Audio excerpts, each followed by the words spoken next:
The R-rated film Logan has received tremendous appreciation from reviewers and audiences alike. The script has been praised by critics for being brutal and violent, and for balancing the dramatic action sequences of a superhero film with the calm drama of a wholly other one. Hugh Jackman's farewell performance as Wolverine is a fully satisfying finish to a 17-year depiction of the character, thanks to the chances director and co-writer James Mangold made. It also stands out among the X-Men franchise and superhero films in general, and it has the potential to improve them. Let's find out more about this in today's video, as this is Logan, the best superhero movie ever. It is risky and dark. The final installment of the longest-running superhero franchise and a famous performance, Hugh Jackman's portrayal of the legendary superhero Wolverine, aka Logan, and James Howlett came to an end with Logan. Adapted from the comics, where Wolverine is short and stocky, Jackman gave the role a pizzazz that wowed audiences around the world. Then, after a 17-year run, Jackman said goodbye to the role with his best film to date, departing on a high note as well as a legacy-leaving note.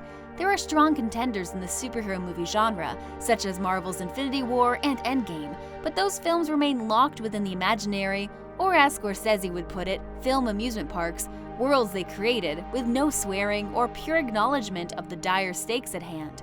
Logan delves into the humanistic depths of a superhero dealing with pseudo-real-world problems.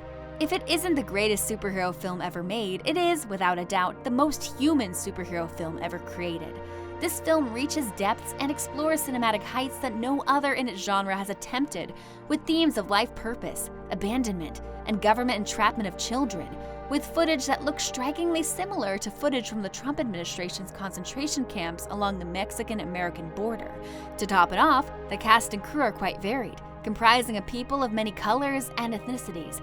The Academy took notice of all these traits, and the picture was nominated for an Oscar. Logan is the darkest superhero movie ever made, a narrative of existential questioning, love, heroism, and accepting a tragic past. A movie with real, raw emotion, deeply humanistic themes, and a masterpiece.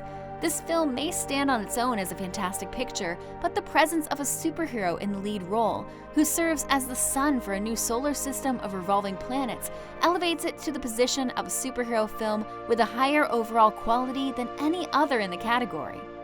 Personally, I believe Logan's popularity stems from the fact that it deconstructs the modern superhero film, and Mangold redefined how we will view superhero films in the future.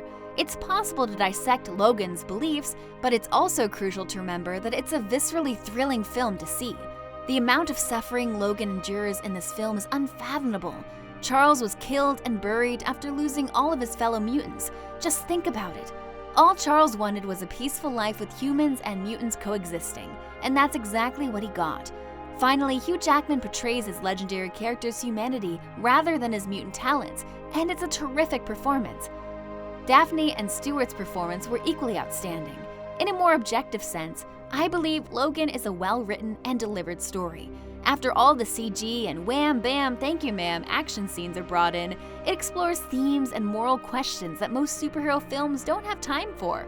It doesn't linger on the backstory. 1. For starters, the film tackles difficult moral issues such as elder care. Charles Xavier's position as Logan's surrogate father figure is one that many of us have or will confront in our lives. How will we care for our parents when they are elderly, frail, and a potential weapon of mass destruction? How will we be able to cover those costs? How will we be able to work and offer care at the same time? How will we deal with the animosity that comes with this obligation, as well as our guilt for experiencing that resentment? 2. Technologies and modern life's harmful character. For over a century, depending on whose timeline you use, the adamantium on Logan's bones has been steadily leaking into his biological system. This is used as a metaphor for a variety of terminal health issues that exist in today's world. Tobacco is linked to lung cancer. Cell phones are linked to the development of brain tumors. In lab animals, sugar substitutes induce cancer. According to the numerous warning labels posted throughout the state, California appears to be a carcinogenic agent. A lot of sugar is the same as a lot of cocaine. Alcoholism is the result of drinking too much red wine. Heart disease can be exacerbated by consuming too little red wine. The list could go on and on. 3. Paternity. That girl who ruffled your feathers in college is no longer alive, and the child born from that meeting is now on your doorstep. What moral obligations do you have to that child, given that you had no say in her conception and had no awareness of it. Okay, Logan wasn't a ruffian in college, but his DNA was taken from him and used to produce a life without his knowledge. The concept is the same. 4. Mortality. Logan is forced to confront the realities of his own mortality for the first time in his life, aside from the IMO awful Wolverine Goes to Tokyo film. The deterioration of his youth's powers, the betrayal of his body's own restorative powers, and the aches, pains, and other slings and arrows of outrageous fortune, to borrow from Shakespeare, that the rest of us face as we grow older. Although we have all these reasons as to why Logan is so loved everywhere, another reason is that Hugh Jackman's performance was just breathtaking in the film. According to the Detroit News, the creases in Jackman's face tell the story of his worn character. He plays Wolverine as a guy at the end of his life, adding at least a decade to his 48 years. What do you think of the movie Logan? Do you love it just the way we do? Let us know in the comments down below.